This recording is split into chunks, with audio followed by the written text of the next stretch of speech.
What if your emotional intelligence training is concealing a critical risk? A risk that could silently warp your perceptions and interactions with others in alarming ways. Xenophobia. It's a term we hear often, yet its warning signs frequently go unnoticed in our daily lives. Have you ever felt an instinctive discomfort around someone simply because they were different? That unsettling feeling could be the first clue of something far more insidious. Imagine attending a workshop designed to enhance your emotional intelligence. You're eager to learn, but beneath the surface, a quiet threat is brewing. What if the environment meant to foster growth is inadvertently reinforcing harmful biases? Picture this: you're engaged in a group activity aimed at building connections. You feel an affinity with some participants but not with others. Are you unconsciously evaluating their worth based on their backgrounds? This is where xenophobia can infiltrate your mindset, masquerading as a benign preference. Many believe they are immune to such biases, but even the most well-intentioned individuals can harbor xenophobic tendencies, a hidden danger lurking behind a facade of goodwill. Consider a team meeting where diverse perspectives should thrive. Instead, an atmosphere thick with unspoken judgments stifles open dialogue. When one person shares their thoughts, silence reigns and doubt fills the air. This is just a missed opportunity. It's a breeding ground for resentment. That tension can escalate rapidly. You might dismiss a brilliant idea simply because it originates from someone you perceive as different. Later, you may question why collaboration feels strained or why innovation stalls. At the core of this issue lies fear of the unknown, fear of misunderstanding. This anxiety can sabotage your emotional intelligence journey, leaving you vulnerable to the very biases you aim to dismantle. The first step toward change is recognizing these warning signs. Instead of shying away from discomfort, confront it. Ask yourself, why am I feeling this way? What biases might I be unconsciously clinging to? Transform that unease into curiosity. When discomfort arises, view it as an opportunity to learn, connect, and grow. As we wrap up, remember that emotional intelligence isn't solely about self-awareness, it's also about understanding others, especially those who challenge your comfort zone. The next time you find yourself in a diverse setting, pause. Breathe, reflect, and choose connection over judgment. Are you prepared to confront your own biases? This journey could redefine your grasp of emotional intelligence, starting with the recognition of the hidden dangers around us.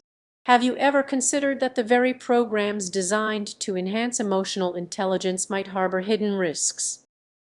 It's a surprising thought, yet there's a growing concern that xenophobia is quietly seeping into these spaces, often without anyone realizing it. Imagine you're at a training session aimed at fostering understanding and connection. Everyone seems engaged, but beneath the surface, something unsettling could be happening. What if the discussions aren't as inclusive as they appear? Instead of uniting people, they might be driving them apart. It's alarming how many overlook the subtle signs. While these programs often champion diversity and inclusion, they can inadvertently foster bias.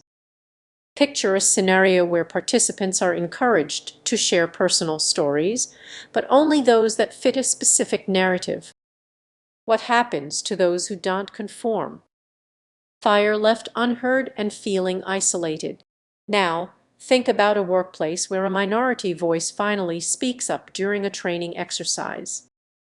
Instead of receiving support, this is just a one-off incident. It reveals a deeper issue that many prefer to ignore. What if these moments occur more frequently than you think? Let's delve deeper. Facilitators may genuinely believe they are promoting emotional intelligence, yet they might be unaware of their own biases.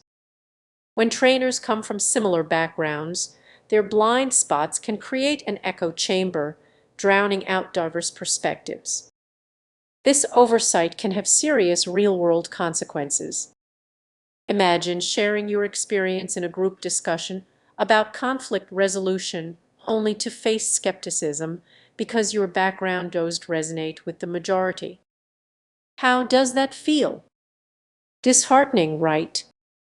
This uncomfortable reality affects many individuals, yet it often goes unaddressed in numerous programs.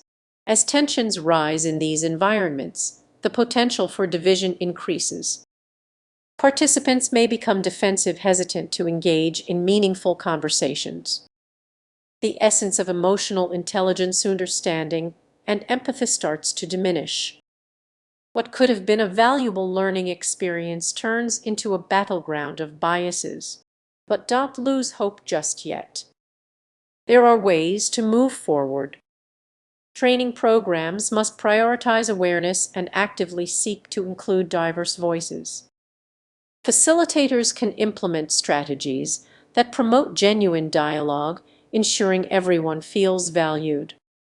It begins with recognizing the signs of xenophobia, fostering a culture of openness, and creating safe spaces for all.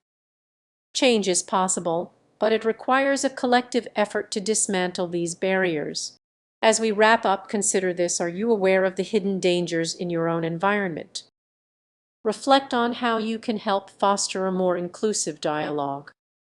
The journey toward true emotional intelligence begins with you. If you found this message thought-provoking, think about sharing it with someone who might benefit from it. Together we can spark change. What if I told you there's an invisible barrier quietly shaping how we connect with others? This barrier is called xenophobia, and it can appear in unexpected places like emotional intelligence training programs. Many believe they are learning to connect better and become more empathetic, but what if something crucial is missing?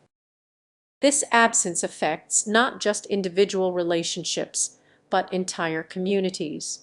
Imagine walking into a workshop eager to enhance your understanding of others. You're excited to explore emotions and build connections. However, as you settle in, the focus remains on surface-level feelings. You learn to respond, but not to truly listen. This is where the problem begins. Most people don't realize that ignoring deep-seated biases can lead to judgment and fear.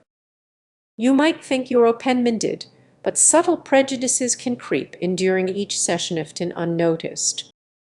You leave feeling empowered, but what if those feelings mask indifference toward different cultures? Now, picture this: you're at a networking event and overhear a conversation about a new colleague from a foreign background. Instead of feeling curious, you experience an unsettling discomfort. What if this reaction stems from unaddressed xenophobia within you? When these feelings go unchecked, they can influence your decisions. You might start excluding certain voices from your team or dismissing innovative ideas from those who seem different. The consequences can be more significant than you realize. Imagine a workplace where collaboration is stifled by unspoken biases, causing talented individuals to be overlooked simply because they don't fit a certain mold. Frustration builds, and soon it's not just about one person, it's about the entire team's potential being wasted.